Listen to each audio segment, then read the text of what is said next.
Buenos días. En nombre de la Asociación de Mercados de Capitales de las Américas, Amerca, y de todas las bolsas que la conforman, les damos la más cordial bienvenida a este segundo miércoles bursátiles de las Américas de este año 2022. Esta iniciativa se estará realizando mes a mes en un formato virtual y con temas de interés para nuestros mercados.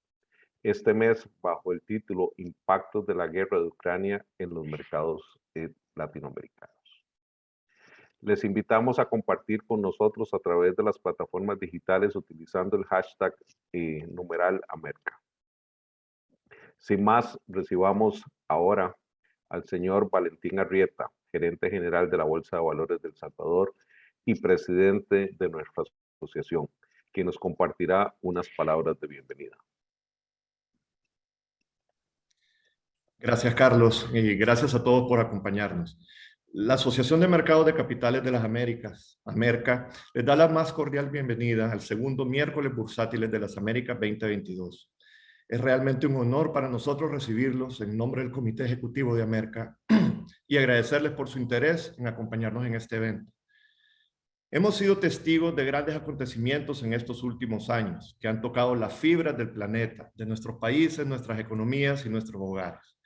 Cada uno de nosotros nos encontramos en una dinámica permanente de adaptación a los cambios globales.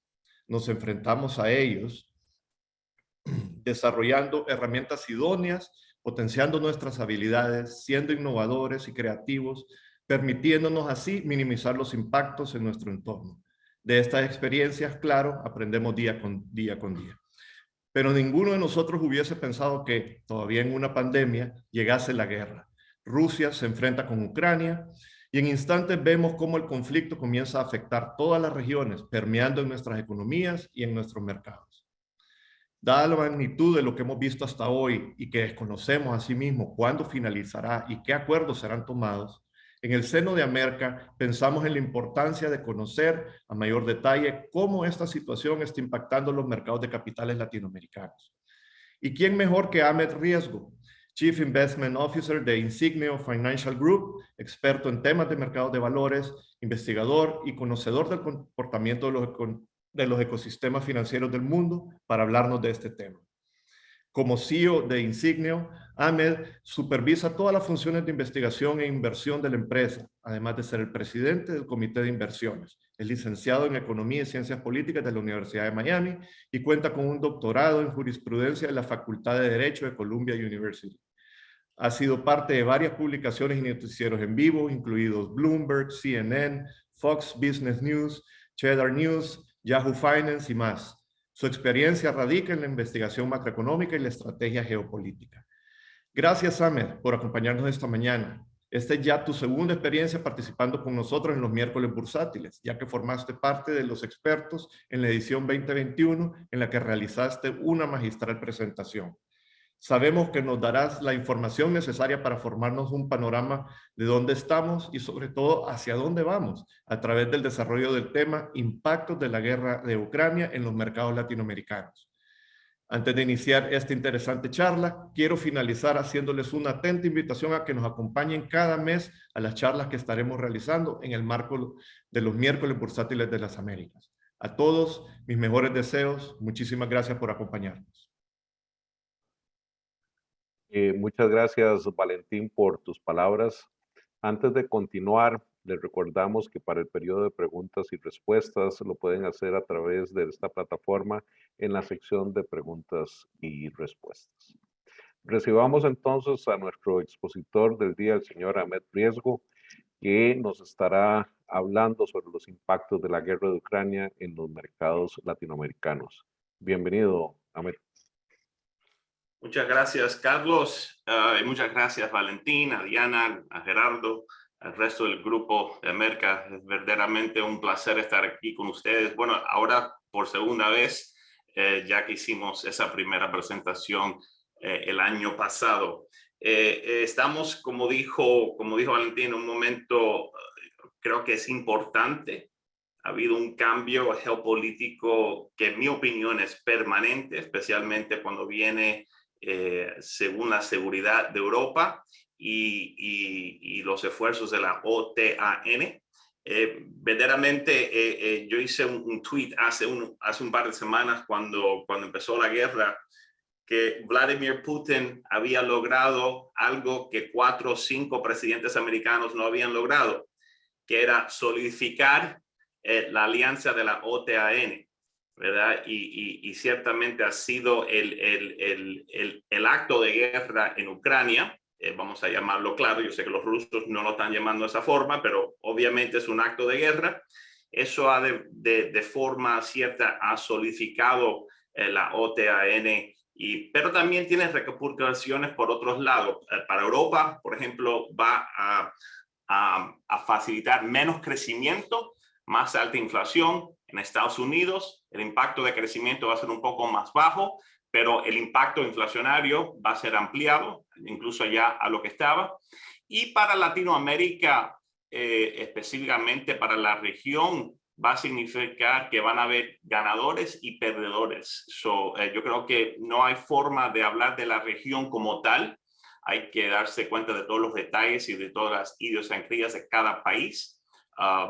Latinoamérica, por ejemplo, está en muy mejor situación que la última vez que hubo un shock, porque ya los bancos centrales latinoamericanos habían comenzado su política de tightening de la política monetaria, y eso ha de cierta forma darle un poco de buffer a los mercados latinoamericanos. Los mejores mercados mayores este año hasta hoy día han sido los mercados latinoamericanos. Vamos a hablar un poco sobre ese tema en un momento, pero antes quiero compartir mi presentación y les voy a decir, esta presentación fue parte de nosotros tuvimos una reunión del comité de inversión de Insignio hace unos días, la oficial, vamos a ponerla de esa forma. Nos habíamos estado reuniendo con bastante frecuencia cuando comenzó la guerra.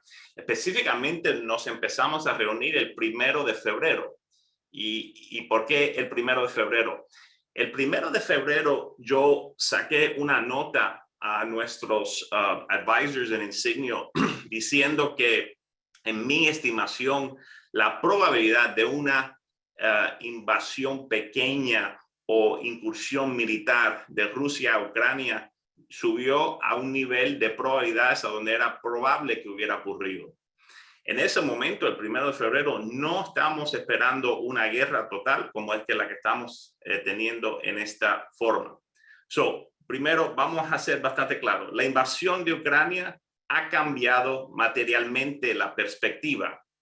Y como pueden ver aquí, en este slide, hemos bajado, que ya estábamos bajos. O sea, nosotros comenzamos el año pensando que el crecimiento global iba a estar por debajo de las expectativas de consensus, vamos a ponerlo de esa forma, de los economistas, tal como del IMF, del World Bank, del FMI y del Banco Mundial.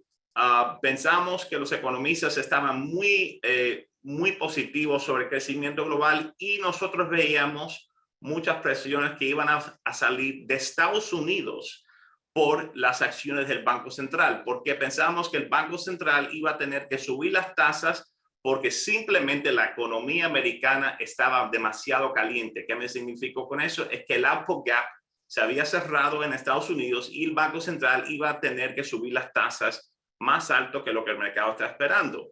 Eso en nuestra visión iba a causar que el crecimiento iba a estar por debajo. Por ejemplo, aquí pueden ver que antes de la invasión, nuestro pronóstico para el PBI de Estados Unidos estaba a 3.25. ¿Ok?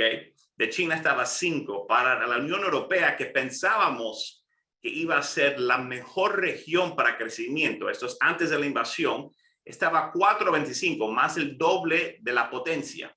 Japón 3.50 y el mundo 4.25. O sea, la tesis ahí era que el mundo sí iba a estar creciendo, pero iba a ser un paso mucho por debajo que lo que los consensos estaban diciendo. Como les dije, la invasión total ha cambiado el pronóstico.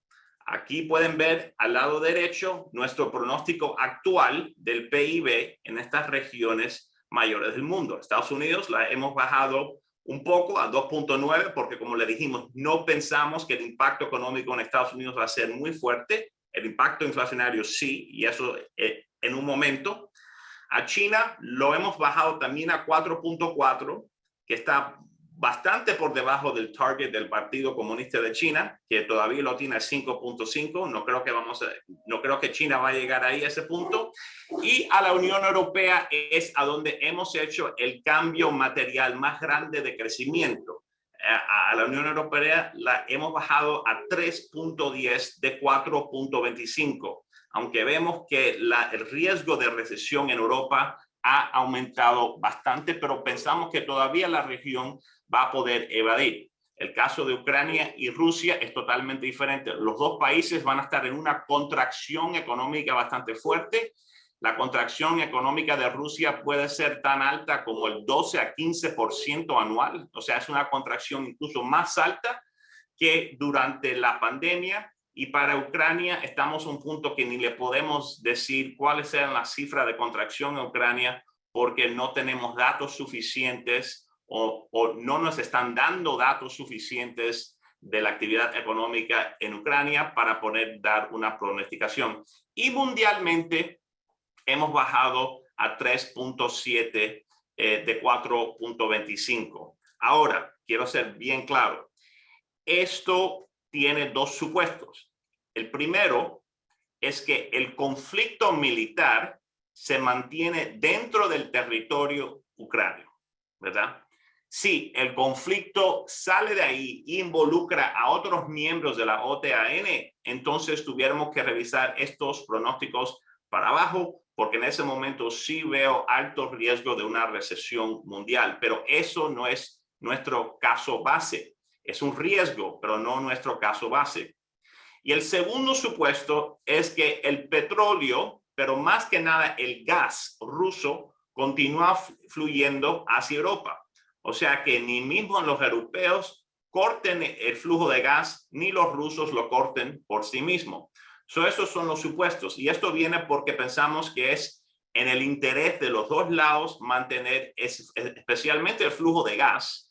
El flujo de petróleo es otro caso, porque acuérdense que el petróleo se puede mover mucho más fácil a otros lados, a otros mercados que el gas. El gas fluye por pipelines. Los pipelines, eso sí que toma tiempo. Incluso ya hemos visto que, muchos países europeos ya han empezado a hacer la transición a comprar petróleo de otros lados. El Medio Oriente para nosotros va a ser un gran ganador en todo este conflicto, porque países como Arabia Saudita, Kuwait, United Arab Emirates van a ser beneficiantes de la volatilidad geopolítica que ocurre en Rusia. Pero el gas natural es otro caso, porque el gas natural no se puede cambiar. Y antes de irme al gas natural, el petróleo también estamos viendo que tanto China como la India están más que contentos de comprar el petróleo de Rusia a precios a descuento. No vemos tanto impacto en lo que es el flujo del petróleo. Pero el gas, esto sí que es clave porque ahí sí que no hay forma como encontrar sustitutos al gas que fluye de Rusia a Europa. Mientras que esos flujos se mantengan y la guerra no salga del territorio actual de Ucrania, estos pronósticos son actuales. Como les dije, eso es nuestra casi base, pero el riesgo es al otro lado. Y por esa razón puse aquí lo que puse aquí en el slide, que dice que nos mantenemos cautelosamente optimistas que la expansión económica global se mantendrá, aun cuando estaría debilitada por el shock actual. Lo anterior, considerando la salud de las hojas de balance de los hogares y las empresas, en conjunto con políticas que, aunque contractivas, todavía brindan apoyo, así como una demanda agregada reprimida. Y en un momento les voy a explicar o les voy a enseñar por qué las corporaciones y los individuos, especialmente en Estados Unidos, están en muy buena posición fiscalmente para absorber el shock. Vamos ahora a movernos hacia China, porque China es un comodín para la perspectiva y depende de un riesgo binario. O sea, con a un lado sólidos datos de actividad, no al nivel que el gobierno chino espera, pero todavía de forma sólida. Como les dije, estamos esperando 4 y pico de crecimiento en China. y esto es muy importante, quizás la parte más importante, un posible apoyo de política que se ven compensados por riesgos a la baja inducidos por la pandemia.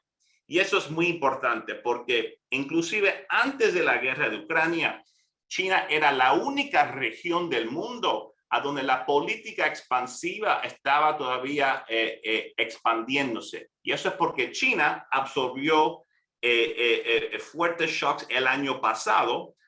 Este año el gobierno, y más es muy importante tener en cuenta que el Partido Comunista China en octubre de este año va a ser lo que ellos llaman el plenary, que eso es cuando el Partido Comunista decide quién va a ser el presidente por los próximos 5 años. Bueno, como ya sabemos, Xi Jinping ha sido presidente por 10 años y en octubre es que él se va a establecer como, vamos a ponerlo, presidente por vida, y el Partido Comunista va a hacer el caso al partido que Xi Jinping deba seguir como el líder de China.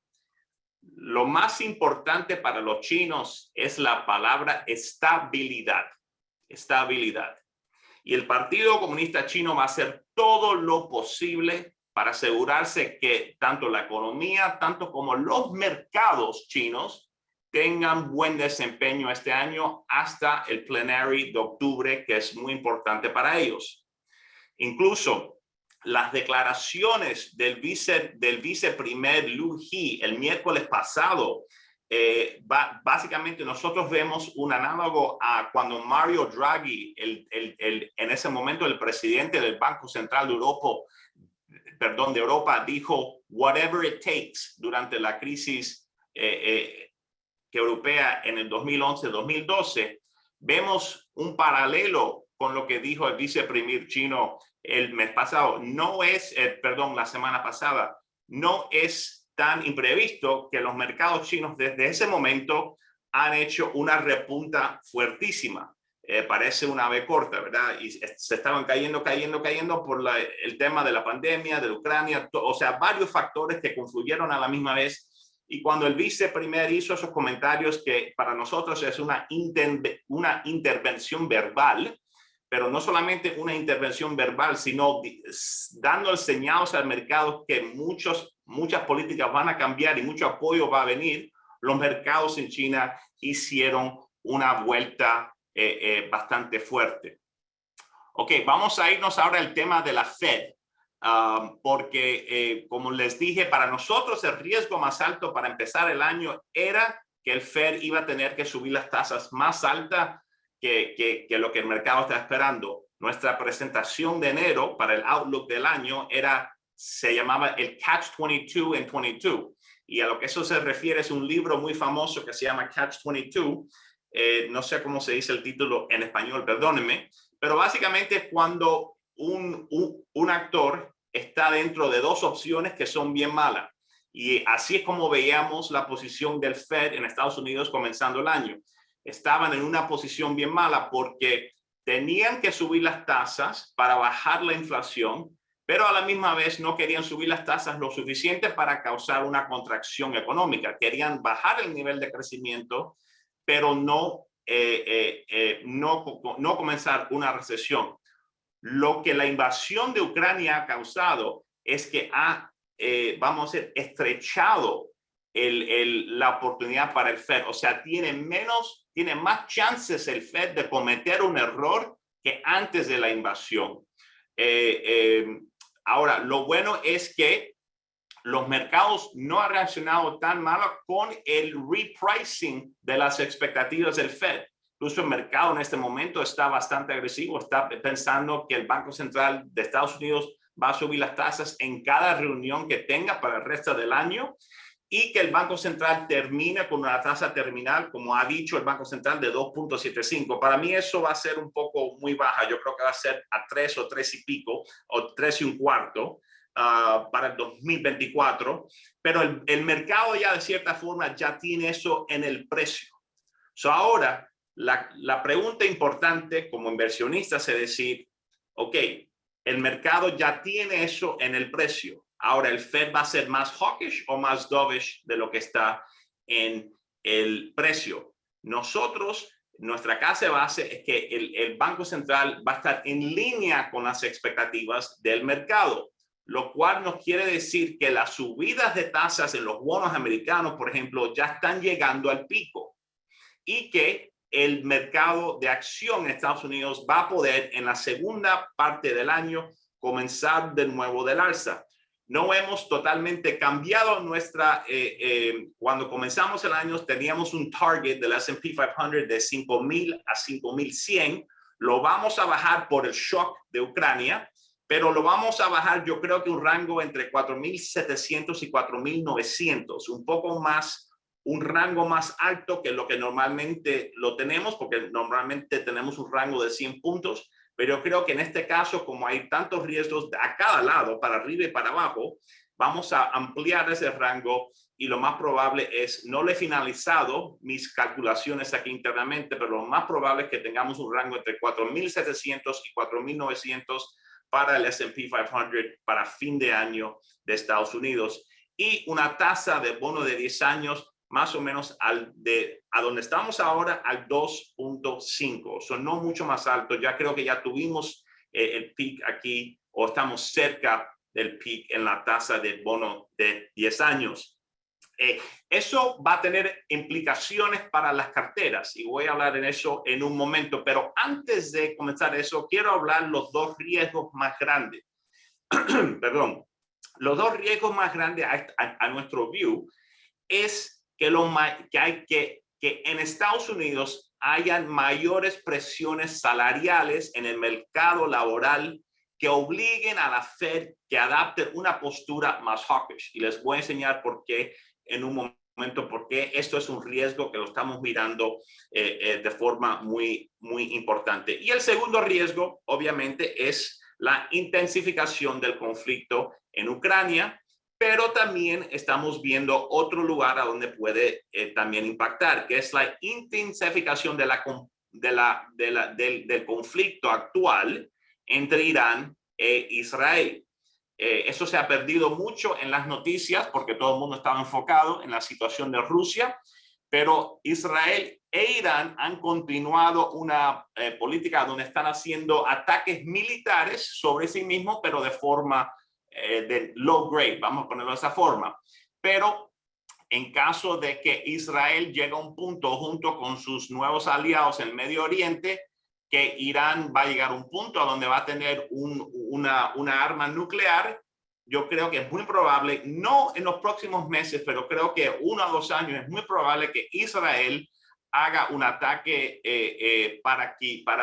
sobre Irán para quitar las armas nucleares de Irán en ese instante, porque para esos países sí eso es un threat existencial para ellos. Pero eso es para otro rato, porque eso requiere ciertos movimientos en los portafolios que vamos a hablar ahora en un momento. Vamos a hablar cuáles son las recomendaciones del comité, ¿verdad?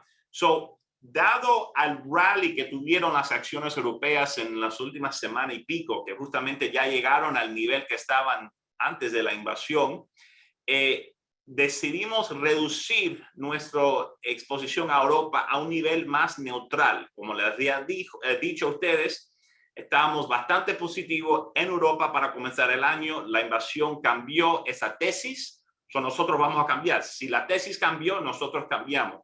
La tesis ahora es a una posición neutral en Europa en un portafolio global de acciones.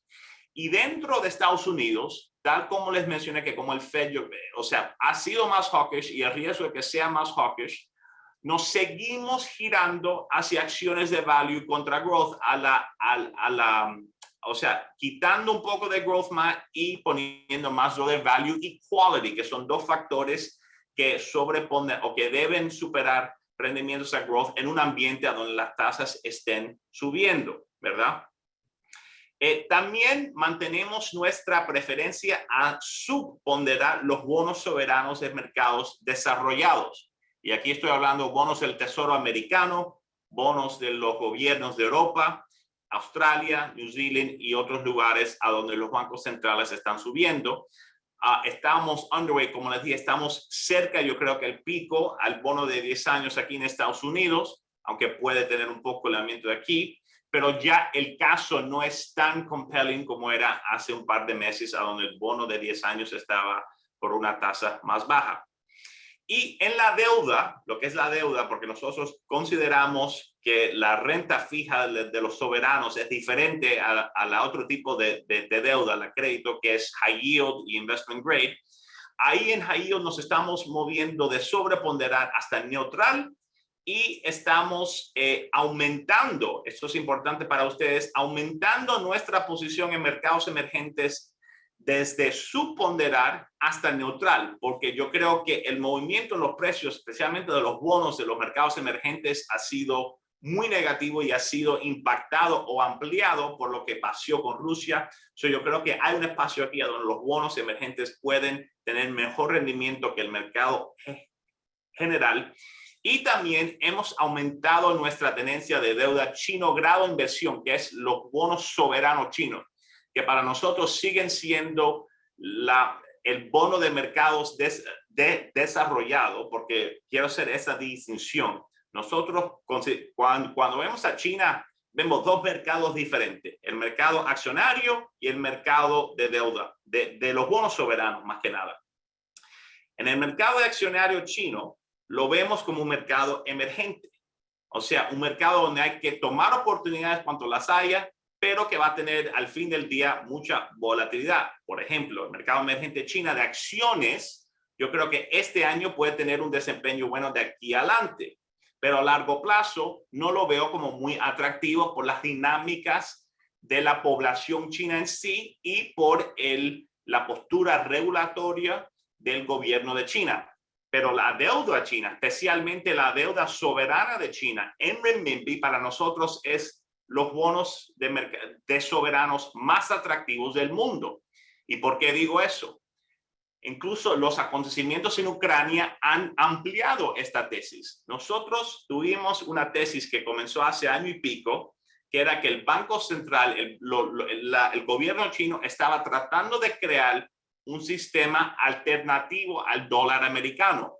Y por tal razón tenían que mantener la estabilidad del renminbi y que iban a apoyar los bonos soberanos y que la posición fiscal de China era mucho mejor que los otros regiones del mundo. Para darles un ejemplo, durante la pandemia, Estados Unidos tuvo un déficit fiscal de casi el 25% del PIB.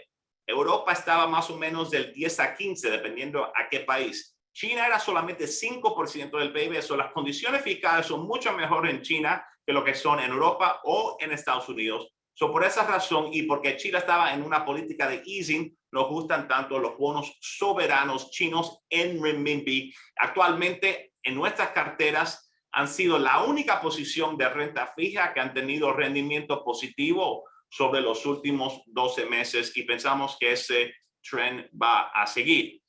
Ahora, vamos a hablar sobre la última parte, que es los riesgos, y que es básicamente lo que les he pintado, es un riesgo stagflationary, ¿verdad? Bajo crecimiento, alta inflación. Dado ese aumento de riesgo de esta inflación, estamos aumentando nuestra tendencia actual de inversiones relacionadas con la inflación de la siguiente manera. Número uno, hemos abrido una posición en títulos de alto rendimiento, que a su vez ofrecen un alto dividendo, o sea, lo que se llaman high dividend, high yielding stocks. Cash cows es otra forma de ponerla. También hemos abierto una posición en propiedad raíz estadounidense, porque el real estate es uno de los mejores asset classes cuando estamos en un ambiente de alta inflación, ¿verdad? Y finalmente, hemos aumentado, que ya la tenemos bastante elevada, nuestra posición, nuestras inversiones indexadas a materias primas. Nuestra tesis para estar invertido en materias primas no tenía nada que ver con la invasión. Incluso la teníamos porque pensamos que estamos en un super ciclo de materias primas que comenzó en el 2020 y todavía le quedan varios años. Y más que nada es por toda la demanda que va a haber por los metales a través de los años, mientras que el mundo haga la transición de hidrocarburos a renewables. Y también porque en los últimos 10 años simplemente no se ha invertido en petróleo, en gas, porque el mundo sabe que la política ha sido que esas cosas se van a hacer phased out. ¿Eso qué pasa? Del momento que estemos hoy día hasta el punto que llegamos a donde los renewables tengan mayor proporción en el mercado de energía, para nosotros el petróleo va a seguir subiendo al alza, aunque yo creo que va a terminar el año un poco más bajo a lo que está hoy día, pero la tendencia es al alza también para el petróleo. Yo usaríamos tiempos cuando el petróleo cae para comprar acciones o países que estén atados al petróleo, porque yo creo que eso es un super ciclo que va a durar por muchos años. Lo bueno es que esas materias primas han también actuado como un shock absorber durante la invasión de Ucrania. Y por esa razón estamos manteniendo esas posiciones y aumentándolas como hedges contra ese riesgo. Ya son las 11:06. No sé si quieren pausar ahora por algunas preguntas. Puedo ir sobre estos slides. Déjame esperar aquí en un segundo porque el impacto de la invasión de Rusia y Ucrania son pequeños en términos del PIB mundial.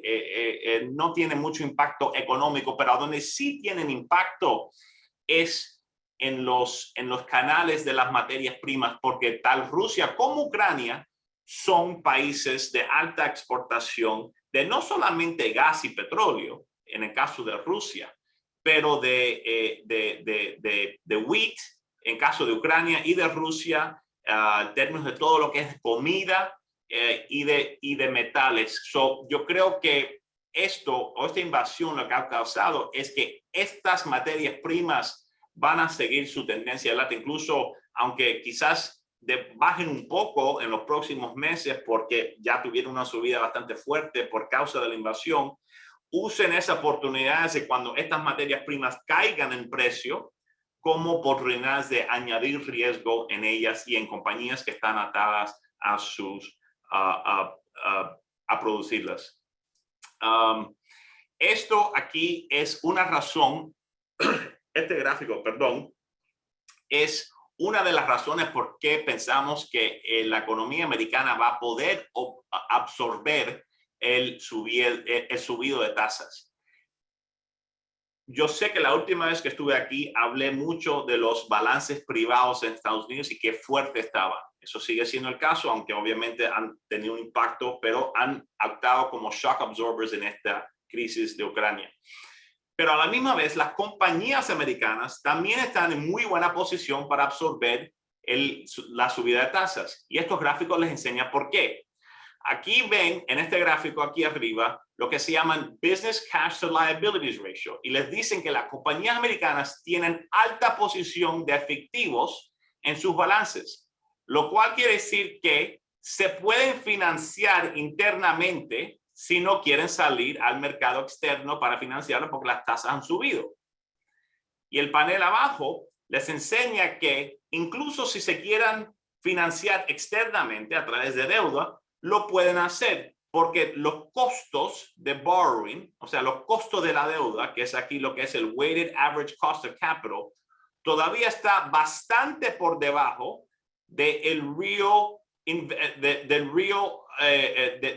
rate of invested capital, lo cual quiere decir que el rendimiento de esas inversiones todavía está muy por encima del costo del capital, lo cual quiere decir que o internamente o externamente las compañías americanas van a seguir financiándose de forma para mantener la expansión creciendo.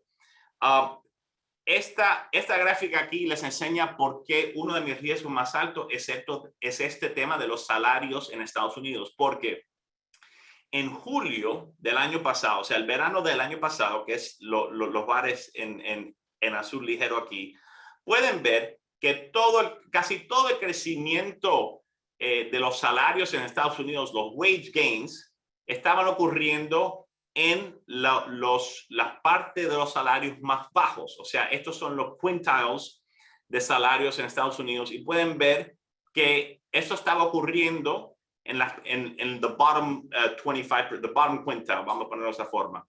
Pero En enero del 2022, que son las barras aquí en azul oscuro, pueden ver que ese crecimiento se ha amplificado a los second and third quartiles, lo cual quiere decir que las subidas de salarios en Estados Unidos se han amplificado no solamente en los segmentos de bajo income, pero sino en los middle income segmentos de la población.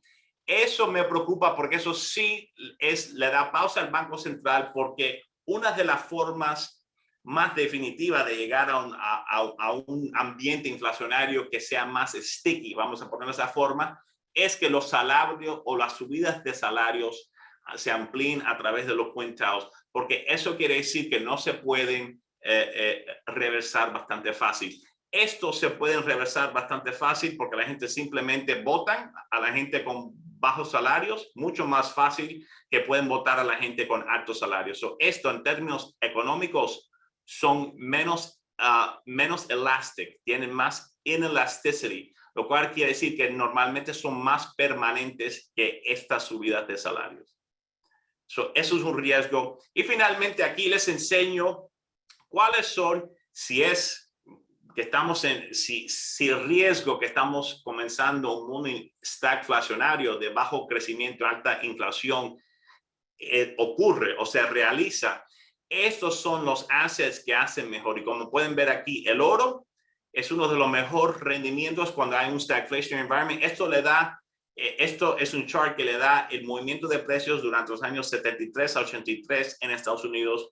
Las materias primas, aquí commodities y otros bonos, pueden ver que los mercados de accionarios, aunque tienen crecimiento, o sea, tienen crecimiento positivo. Aquí, como pueden ver, el US Equity Market no es comparable a lo que se ven en las materias primas y en oro. ¿Ok? So, con eso termino ya lo que sean mis comentarios preparados. Ahora con muchas preguntas, si tienen algunas.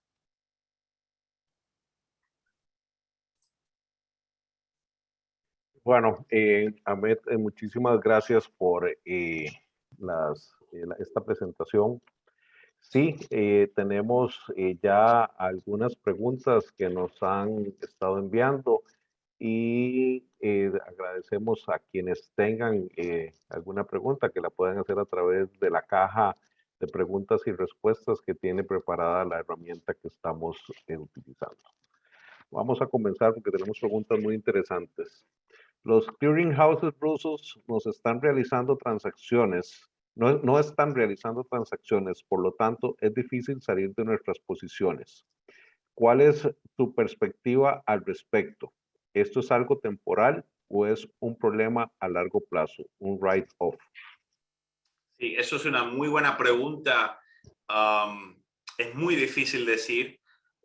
Obviamente, hemos visto noticias que Rusia haya hecho dos pagos, uno sobre los bonos soberanos y también Gazprom hizo un pago sobre sus bonos. So, los pagos han llegado a través de los transfer agents. El problema es que los bancos no están transactando en ese caso. So, es muy difícil decir porque yo creo que va a ser muy difícil que el mundo occidental quite de forma muy importante las sanciones, ¿verdad? Yo creo que la única forma, vamos a estar claros, yo creo que la única forma de que las sanciones sean completamente quitadas es un cambio en el gobierno de Rusia. O sea, que Putin ya no sea presidente de Rusia. Y eso lo vemos como, o sea, es posible, ¿verdad? Si la guerra sigue por varios meses, los muertos rusos siguen subiendo y no hay ganancias tangibles que Rusia le puede vender a la población, siempre es posible que Putin sea quitado del poder, lo más probable asesinado o algo, es posible, pero para nosotros no es una casa de base, o sea, no podemos darle probabilidades a eso, no vamos a hacer comentarios sobre eso, pero sí les puedo decir que es muy difícil, yo creo que las sanciones se quiten de forma extendida, por eso es que yo creo que lo más probable es que económicamente lo que quede de esta invasión sean las sanciones y ese movimiento a como dos mundos diferentes, que eso ya se había empezado hace varios años, pero de cierta forma se ha amplificado ahora a donde Rusia y China estén tratando de hacer decoupling de Estados Unidos y de Europa. Okay. So, por ahora, para darle para contestar específicamente la pregunta, yo por ahora esos bonos no sé por dónde incluso se puedan vender. Yo sé que han subido en algunos mercados, pero por ejemplo, por los bancos americanos no se están haciendo trading de esos bonos. Es muy difícil decir. Obviamente son compañías buenas, ¿verdad? Gazprom es una muy buena compañía, pero es lo que se dice ahora en inglés, son uninvestable. Yo por ahora lo tuviera short term como un write-off. Ok. Segunda pregunta, igual de doña Lorena Sech. En relación a la exposición rusa, ¿qué piensas de los instrumentos derivados como las opciones? Sí, bueno, los derivados, acuérdense que, o sea, derivados es un término que implica muchas diferentes estrategias, ¿verdad? Acuérdense que las opciones simplemente es una forma más agresiva de jugar altas o bajadas, ¿verdad? Es un levered way to play el mercado. Yo simplemente tuviera, o sea, no digo que las opciones son malas para nada, tienen su uso. Pero en términos de los inversionistas sí mismos, usando opciones, acuérdense que hay mucho más riesgo con opciones que con las acciones. Tienen que saber lo que están haciendo, básicamente, es lo que quiero decir, porque los riesgos, tanto a la alta como a la bajada, son bastante más altos. Okay. Nos pregunta Ricardo Agurcia, ¿puedes dar ejemplos de cash cows óptimas actualmente? Sí, o sea, los cash cows es un término americano que es una vaca que da efectivo, ¿verdad? Y eso es un término que se usa en el mercado para compañías que pagan altos dividendos. Por ejemplo, hay un ejemplo de cash cows, son las compañías de petróleo. Me gustan mucho. Nosotros hemos invertido bastante en el energy sector, el sector de energía. Y como les dije, cualquier movimiento abajo en los precios lo usamos como oportunidad de añadir más riesgo, porque como les dije, la tesis bullish nosotros de energía no tenía nada que ver con Ucrania. Lo que Ucrania ha hecho ha amplificado esa tesis para nosotros. Cualquier bajada en esas compañías la usamos como oportunidades de añadir riesgo. Las compañías de petróleo, las compañías de materias primas que pagan dividendos, los utilities, también en Estados Unidos son otros tipos de compañía, pero incluso hay forma de hacer eso dentro de los sectores. Si, por ejemplo, si ustedes están invertidos en tech, vamos a ponerlo de esa forma, hay compañías dentro de tech que pagan dividendos. Yo prefiero a esas compañías a las compañías que no. Por ejemplo, Apple paga un dividendo bastante atractivo. Microsoft paga un dividendo bastante atractivo. Esos serían, sí, van a estar en cada sector. Gírense a las compañías que están pagando dividendos, porque en un mundo de inflación esos dividendos sí son ajustables, a donde en la renta fija no. Ese es el punto, porque la renta fija y los bonos soberanos todavía no nos gustan, porque en un mundo de inflación tiene un fixed cost, un fixed coupon, perdón. Perfecto. Pedro Montovio nos pregunta, ¿qué probabilidades de recesión en Estados Unidos ve hoy? ¿Cuáles son los drivers? Y suponiendo que haya, ¿cómo posicionaría un portafolio? Sí, eso es una muy buena pregunta.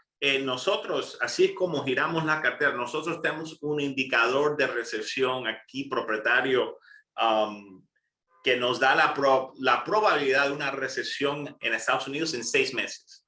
¿Por qué 6 meses? 6 meses es la fecha clave, porque los mercados normalmente hacen un pico de 5 a 7 meses antes de que comienza una recesión.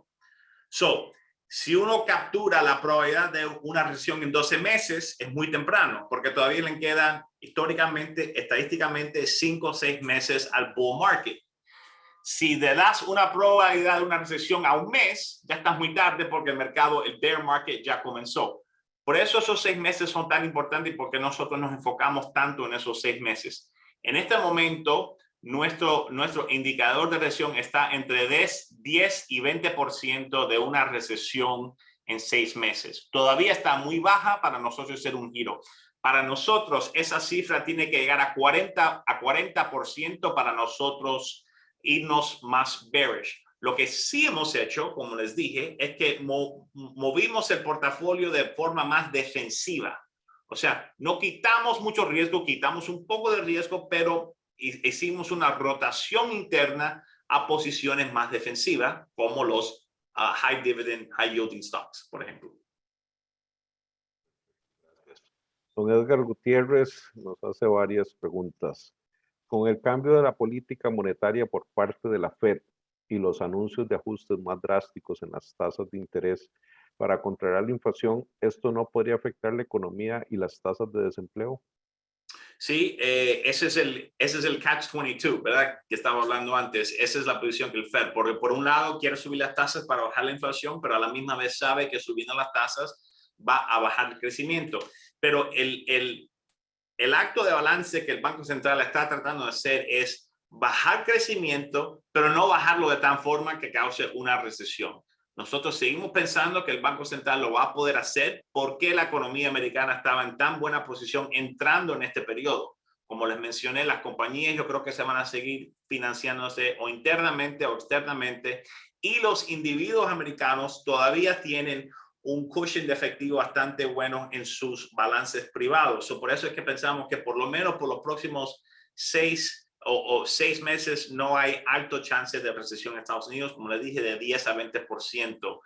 Pero obviamente el riesgo es que el Banco Central cometa un error en la política monetaria y suba las tasas demasiado que cause una contracción. Ese es el riesgo, pero no es el caso base. Okay. Igual, don Edgar Gutiérrez, dada la alta liquidez que se presenta, ¿se prevé un flow de capital hacia mercados latinoamericanos? Perdón, ¿me puede repetir la pregunta? Dada la alta liquidez que se presenta, ¿se prevé un flow de capital hacia los mercados latinoamericanos? Sí, incluso ya lo hemos visto, como le mencioné, los mercados latinoamericanos ha sido uno de los mejores, ha sido una de las mejores regiones este año, y muchas de las razones por eso es porque los mercados latinoamericanos, los países, casi todos son exportadores de materias primas, ¿verdad? Se van a beneficiar de un current account, de una perspectiva del current account, se van a beneficiar por la subida del precio del petróleo, se van a beneficiar por la subida del precio de wheat, de sojas, de un montón de commodities, de materias primas. El problema de Latinoamérica, que es porque todavía estamos full bull en Latinoamérica, porque el ambiente macroeconómico está muy favorable para Latinoamérica, el ambiente macroeconómico. Pero el problema de Latinoamérica ahora no es el ambiente macroeconómico externo, es el ambiente político interno.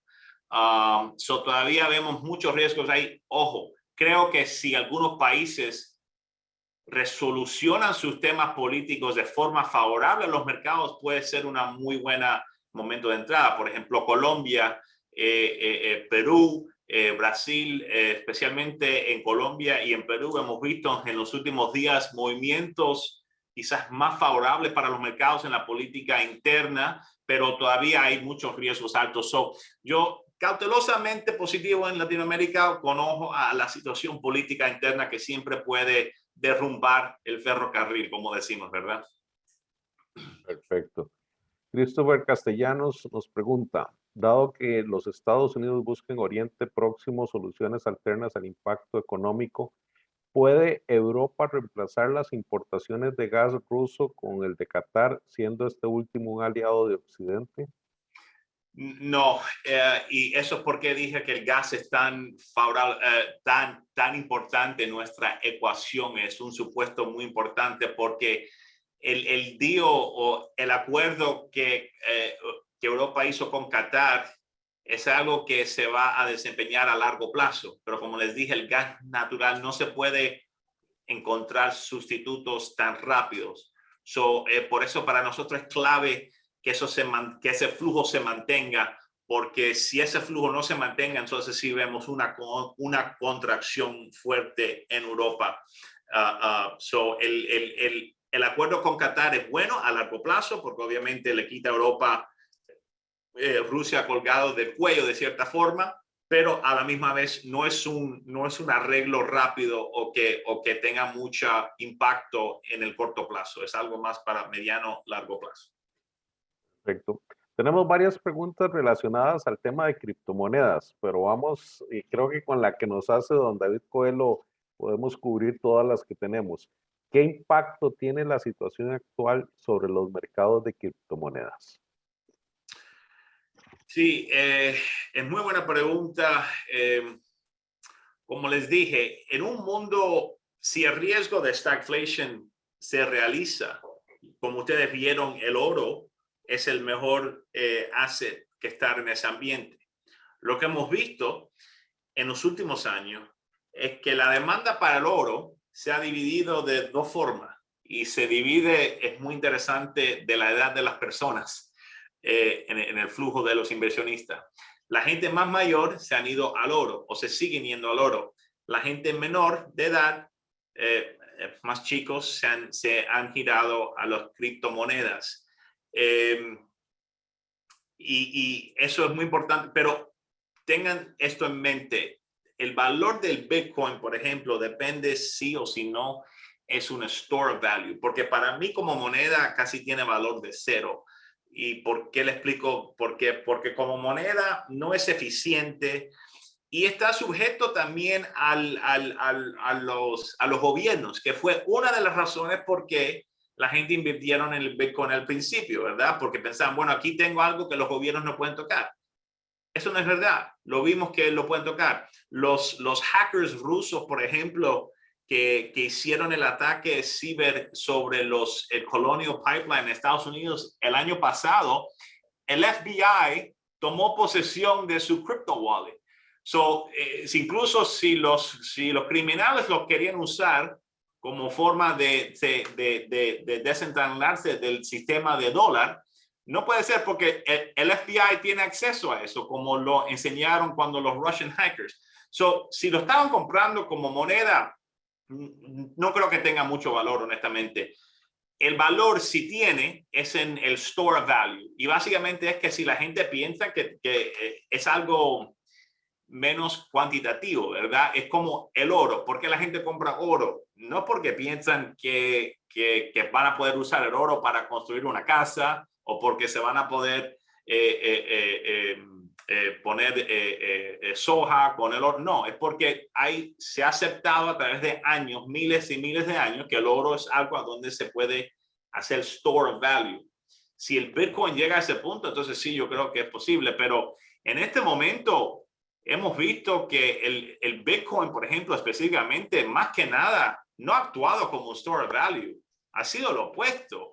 Ha actuado como un activo de alta volatilidad y bastante especulativo, lo cual quiere decir que cuando lo más lo necesita, que cuando las cosas se están yendo abajo, se va abajo igual. Incluso se va abajo a un nivel más alto. Tiene un higher beta a los mercados. Veo ese disconnect entre algunos de los argumentos a favor del Bitcoin y cómo se ha desempeñado. Lo que sí sabemos es que no ha actuado como un hedge, no ha actuado como lo que nosotros llamamos un anti-fragile asset, o sea, un activo antifrágil. Ha sido lo opuesto, se ha movido con el mercado a un nivel más alto. O sea, si el mercado está bajo 10%, el Bitcoin está bajo 15%. Si el mercado está arriba a 10, el Bitcoin está bajo 20. Lo vemos que tiene un higher beta al mercado. No actúa como un store value, hace lo opuesto, ¿verdad? Cuando el mercado está arriba a 15, el oro no sube 20%, el oro está bajo un poco, a donde el oro y el dólar y el bono del tesoro americano, el Japanese yen, el bono soberano chino, cuando esos activos dan su uso, es cuando el mercado se está desplomando, ¿verdad? Porque cuando el mercado se está cayendo 10 y 15%, esos activos mantienen su valor. El Bitcoin no funciona de esa forma. Ojo con cómo invierten en eso.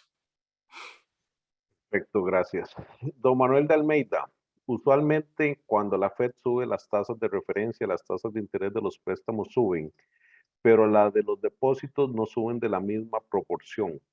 ¿Qué cree que pase con las tasas de los depósitos bancarios y bonos? Bueno, actualmente cuando el Fed sube la tasa, lo que está subiendo es el Fed Funds Rate, específicamente. Y esa tasa sí impacta mucho los money market accounts y el cash y las cuentas de banco. Van a ver una subida en lo que les pagan su efectivo. Acuérdense, esa es parte de la razón por qué el Fed sube la tasa. El Fed sube la tasa para que gente mantenga más en efectivo y menos invertida, ¿verdad? Que es lo opuesto cuando lo quieren bajar. Lo bajan para que el cash no le des nada, para que lo inviertan en otros assets que rindan más. El Fed lo que está haciendo el cash más atractivo con la subida de tasas. Sí van a ver una subida en lo que se llaman los money market balances y cash efectivo en dólares. Perfecto. Emerson Pastor, hemos visto que los bonos de renta fija para los soberanos de Centroamérica han bajado los precios en general, sabiendo que la primera subida de tasas de la Fed ya sucedió y vienen otras subidas. ¿El precio de los bonos continuará cayendo o bien podríamos esperar una subida y en qué momento? Sí, no le puedo dar una opinión específicamente sobre Centroamérica. Perdón. Ok. Y la última pregunta para ir cerrando la actividad del día de hoy, don Manuel Batista. ¿Qué herramientas de inversión recomienda para aprovechar el rally en los commodities, acciones de empresas, del sector, futuros, ETF? Sí, para mí la forma más pura de hacerlo es a través de las materias primas, o sea, buscarse un ETF que esté alineada con la materia prima. Ojo también con hacer trades específicos. Si lo quieren hacer de forma menos riesgosa, la forma menos riesgosa es de comprar un broad commodity ETF, ¿verdad? O sea, que invierte en varios materias primas a la misma vez. Pero la forma mejor para el inversionista a este nivel es de comprar los ETFs. Pero también, como les mencioné, hay formas de hacerlos a través de las compañías que piénsenlo de esta forma. Quieren estar en las compañías que ganan dinero cuando la materia prima suba, no que les impacte a dos lados, porque hay muchas compañías que le impactan por los dos lados. O sea, tienen un impulso, pero a la misma vez les suben los costos. Por ejemplo, las aerolíneas le suben los costos cuando el petróleo sube. Eso da un impacto negativo, pero obviamente para las petroleras es bastante positivo. A mí me siguen gustando mucho las petroleras. Me gustan mucho las petroleras del Medio Oriente, las petroleras americanas y algunas petroleras latinoamericanas. Okay. Había dicho que ya era la última pregunta, pero estoy llegando una más y ya con esta cerramos. Okay. Don Jorge Moreno, ante estos procesos global de inflación, ¿qué es lo más recomendable con la deuda hipotecaria? Sí, bueno, sí, acuérdense, o sea, cuando dice la deuda hipotecaria, yo asumo que se refiere a la renta, los bonos soberanos americanos, o denme un poco de aclaración sobre ese término.